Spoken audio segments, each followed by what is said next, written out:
Hi, this is me Razak Paloli. ഞാൻ നിങ്ങളുമായി ഇന്ന് ചർച്ച ചെയ്യാൻ ഉദ്ദേശിക്കുന്ന വിഷയം ഓട്ടോക്രാറ്റിക് പാരന്റ് അല്ലെങ്കിൽ ഓട്ടോക്രാറ്റിക് ഹസ്ബൻഡ്, ഒരു ഏകാധിപതിയായ രക്ഷകർത്താവ് അല്ലെങ്കിൽ ഒരു ഏകാധിപതിയായ ഭർത്താവ്. ഇന്ന് പലർക്കും വിവാഹ ജീവിതമാകുന്ന മഹാവൃക്ഷത്തിന്റെ മധുരക്കനികൾ ആസ്വദിക്കാൻ കഴിയാതെ പോകുന്നതിന്റെ ഒരു കാരണം ഈ ഏകാധിപതിയായ ഭർത്താവായിരിക്കാം. മുൻകാലങ്ങളിലെല്ലാം നമ്മൾ കേട്ടുകൊണ്ടിരുന്ന ഒരു കാര്യമുണ്ട്: ഭർത്താവ് ഭരിക്കേണ്ടവനും ഭാര്യ അനുസരിക്കേണ്ടവളുമാണ്. ഭർത്താവിന് എന്തും തീരുമാനിക്കാം, എന്തും ചെയ്യാം, ഭാര്യ എല്ലാം അനുസരിച്ച് കൊള്ളണം. ഒരുപക്ഷെ അവരുടെ പൂർവികരിൽ നിന്നും നേടിയെടുത്ത ഒരു കാര്യമായിരിക്കാം അത്. ആ പഴയകാലത്തിന്റെ പ്രതിനിധികളായി ഇന്നും സമൂഹത്തെ വ്രണപ്പെടുത്തിക്കൊണ്ടിരിക്കുന്ന അല്ലെങ്കിൽ കുടുംബജീവിതത്തെ തകർത്തുകൊണ്ടിരിക്കുന്ന കുറെ വ്യക്തികൾ ഇന്നും നമുക്കിടയിൽ ജീവിക്കുന്നുണ്ട്. ഇവിടെ നമ്മൾ അറിയാതെ പോകുന്ന ഒരു വിഷമകരമായ കാര്യം എന്നുള്ളത് ഭാര്യയുടെ അഭിപ്രായ സ്വാതന്ത്ര്യവും ചിന്താ സ്വാതന്ത്ര്യവും പ്രവൃത്തി സ്വാതന്ത്ര്യവും നിഷേധിക്കുകയാണ്. അതോടൊപ്പം തന്നെ തന്റെ മക്കളുടെയും, ഞാനിവിടെ ഈ ടോപ്പിക് സെലക്ട് ചെയ്യാനുള്ള കാരണം കൂടെ പറയാം. എനിക്ക് വളരെ അടുത്ത പരിചയമുള്ള ഒരു വ്യക്തിയുമായി അല്പനേരം സംസാരിച്ചപ്പോൾ അദ്ദേഹത്തിന്റെ വിഷമങ്ങളുടെ ഭാണ്ഡക്കെട്ടടിക്കുകയാണ് ചെയ്യുന്നത്. അദ്ദേഹത്തിന്റെ ഒരുപാട് വിഷമങ്ങളാണ് അദ്ദേഹം എന്നോട് ഷെയർ ചെയ്തത്. അതിലൂടെ എനിക്ക് മനസ്സിലാക്കാൻ കഴിഞ്ഞത് അദ്ദേഹത്തിന്റെ ഉമ്മയെ കുറിച്ച്. വളരെ ചെറുപ്പകാലത്തിൽ തന്നെ വിവാഹിതയായ ഒരു സ്ത്രീയാണ് അദ്ദേഹത്തിന്റെ ഉമ്മ. ആ വീട്ടിലെ അവസ്ഥ എന്ന് പറയുന്നത് ഭർത്താവ് എന്താണോ പറയുന്നത് അതേ അവിടെ നടക്കുകയുള്ളൂ. ഇവിടെ സ്ത്രീയുടെ ആ ഉമ്മയുടെ പ്രവർത്തന സ്വാതന്ത്ര്യം അവിടെ ഇല്ല, അഭിപ്രായ സ്വാതന്ത്ര്യം ഇല്ല, ഉമ്മക്ക് ചിന്തിക്കാനുള്ള സ്വാതന്ത്ര്യം ഇല്ല. ഒരു കാര്യം പറയാൻ അവിടെ സ്വന്തമായി ഒരു അഭിപ്രായം പറയാനോ തന്റെ ഒരു ആഗ്രഹം പ്രകടിപ്പിക്കാൻ പോലുള്ള ഒരു സാഹചര്യം ആ വീട്ടിലുണ്ടായിരുന്നില്ല. ഇങ്ങനെ ജീവിതം വളരെ നരകതുല്യമായി മുന്നോട്ട് പോയിക്കൊണ്ടിരിക്കുന്ന സാഹചര്യത്തിൽ ഒരു സന്ദർഭത്തിൽ ഈ ഭർത്താവ് ഈ ഭാര്യയുടെ വീട്ടുകാരുമായി വഴക്കിടുകയും ആ വഴക്ക് രൂക്ഷിച്ച് ബന്ധുക്കൾ തമ്മിലുള്ള ഇടപെടലുകൾ അവിടെ നിന്നുപോയി. തന്റെ ഉപ്പയെയോ ഉമ്മയെയോ വീട്ടുകാരെയോ ഒന്ന് സംസാരിക്കാൻ പോലുള്ള സ്വാതന്ത്ര്യം അവിടെ ഇല്ലാതായി. അങ്ങനെ ഒരു ഇടപെടലും തന്നെ നടക്കാത്തൊരു സാഹചര്യം വന്നു. ആ സ്ത്രീക്ക് ആകെ ഉണ്ടായിരുന്ന ആശ്വാസം എന്ന് പറയുന്നത് തന്റെ ഉപ്പയോ അല്ലെങ്കിൽ ഉമ്മയോ ഒന്ന് വരുന്ന സമയത്ത് അല്ലെങ്കിൽ അവിടെ പോകുന്ന സമയത്ത് കിട്ടുന്ന ആ നിമിഷങ്ങളായിരുന്നു. അതും ഇവിടെ നിന്നുപോയി. അവർക്ക് ഭർത്താവിനെ അനുസരിക്കാൻ അവിടെ കഴിയുന്നുള്ളൂ. അവരങ്ങനെ ശീലിച്ചു പോയി, അങ്ങനെ അടിമപ്പെട്ടു പോയി. ഭർത്താവ് എന്ത് പറയുന്നു അതങ്ങനെ ശീലിച്ച് പ്രതികരണ ശേഷി ഇല്ലാതെ പോയി, പ്രതികരിക്കാനുള്ള കഴിവില്ലാതെ പോയി. ഭർത്താവിനോട് സ്നേഹമുണ്ട്, പക്ഷെ ഭർത്താവ് പറയുന്നത് കേട്ട് അങ്ങനെ കാലം കഴിച്ചു കൂട്ടുക എന്നുള്ള ഒരു സ്ഥിതിയിലേക്ക് വന്നു. തന്റെ മനസ്സിനേറ്റ മുറിവ്, തന്റെ ഭർത്താവിനോടുള്ള എതിർപ്പ് അവിടെ പ്രകടിപ്പിക്കാൻ കഴിയുന്നില്ല, വീട്ടിൽ പോകണം എന്നുള്ള അഭിപ്രായങ്ങൾ പറയാൻ കഴിയുന്നില്ല, എന്തെങ്കിലും ഒരു ആശ്വാസ വാക്ക് കിട്ടുന്നുമില്ല.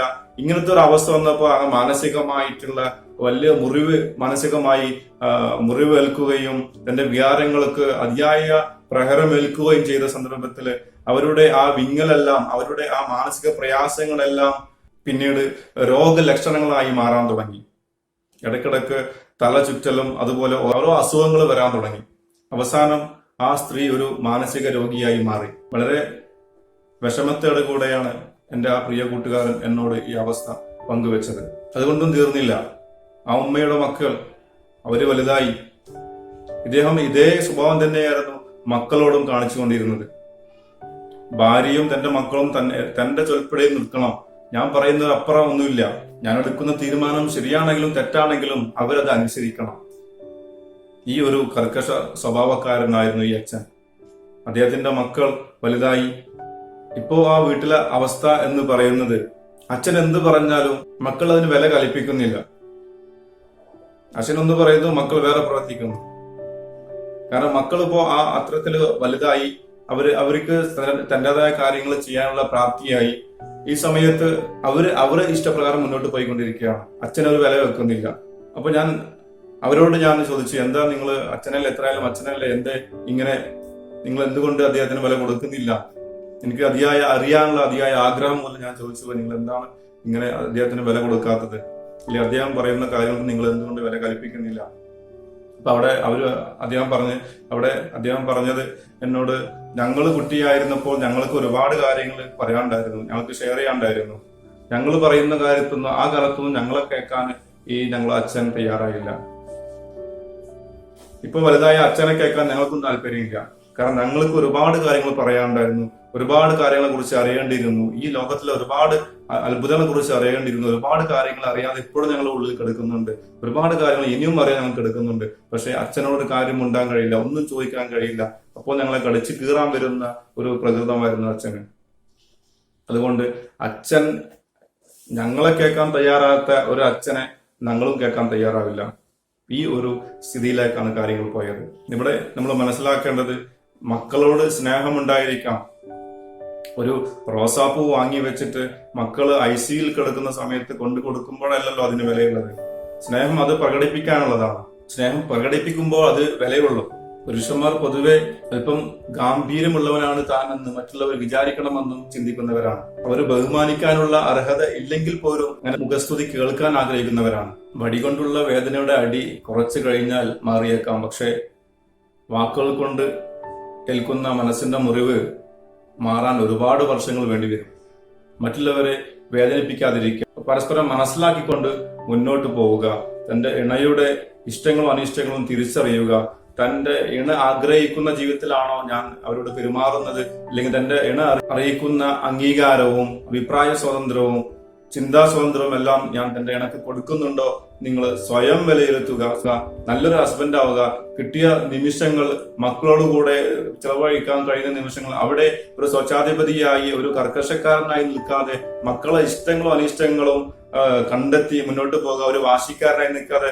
നമുക്കറിയാം, ഇന്ന് ലോകത്തെ ഏറ്റവും വലിയൊരു ഫുട്ബോൾ പ്ലെയറായ മെസ്സിയുടെ അച്ഛൻ ഒരു വാശിക്കാരനായിരുന്നെങ്കിൽ, അദ്ദേഹത്തിന്റെ ഇഷ്ടം നിരസിക്കുകയായിരുന്നെങ്കിൽ ഇന്നൊരിക്കലും നമുക്ക് ഈ ലോകത്തിൽ മെസ്സിയെ കാണാൻ കഴിയില്ലായിരുന്നു. അല്ലെങ്കിൽ ഏറ്റവും നല്ലൊരു കളിക്കാരനായി നമുക്ക് മെസ്സിയെ കാണാൻ കഴിയില്ലായിരുന്നു. അതുപോലെ തന്നെ Sachin Tendulkar, the God of cricket എന്നറിയപ്പെടുന്ന സച്ചിൻ ടെണ്ടുൽക്കർ, അദ്ദേഹത്തിന്റെ അച്ഛൻ ഇതുപോലെ ഒരു വാശിക്കാരനായിരുന്നെങ്കിൽ, ഈ തന്റെ മോന്റെ ഇഷ്ടം വകവെക്കാത്ത ഒരാളായിരുന്നെങ്കിൽ ഒരിക്കലും ക്രിക്കറ്റിന് ദൈവം എന്നറിയപ്പെടുന്ന സച്ചിനെ നമ്മൾ കാണില്ലായിരുന്നു. മനഃശാസ്ത്രത്തിൽ പറയുന്ന ഒരു വാചകമുണ്ട്, തന്റെ കുടുംബത്തിന്റെ നായകൻ ഞാനാണ്.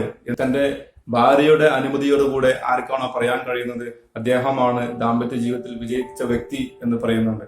ഇത്തരത്തിലുള്ള ഭർത്താക്കന്മാരെ പറ്റി പറയുന്നത്, സ്വന്തം വ്യക്തിത്വത്തെ കുറിച്ച് ഒരു മതിപ്പുമില്ലാത്തവർ, തന്റെ ദൗർബല്യം മറക്കാൻ വേണ്ടിയും മറ്റുള്ളവരാൽ ചോദ്യം ചെയ്യപ്പെടാതിരിക്കാൻ വേണ്ടിയും അന്യർ പറയുന്നതിനെ അന്ധമായി എതിർക്കുക, തന്റെ പോരായ്മകളെ മറച്ചു വെച്ചുകൊണ്ട് മറ്റുള്ളവരിൽ നിന്ന് രക്ഷപ്പെടാനുള്ള ഒരു മുഖംമൂടിയാണ് ഈ കർക്കശ സ്വഭാവം.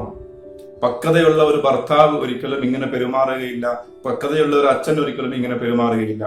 അതുകൊണ്ട് നല്ലൊരു അച്ഛനാവുക, തന്റെ ഇണയെ കുറിച്ച് അറിയുക, തന്റെ മക്കളെ കുറിച്ച് അറിയുക, അവരെ കൈപിടിച്ച് മുന്നോട്ട് നയിക്കുക, സന്തോഷപൂർണമായ കുടുംബത്തിന്റെ നാഥനായി മാറുക. അതിന് എല്ലാവർക്കും കഴിയട്ടെ. എല്ലാ ഭർത്താക്കന്മാർക്കും അതുപോലെ എല്ലാ അച്ഛന്മാർക്കും അതിന് കഴിയട്ടെ എന്ന് ഞാൻ ആത്മാർത്ഥമായി പ്രാർത്ഥിച്ചുകൊണ്ട് ഞാൻ നിർത്തുന്നു.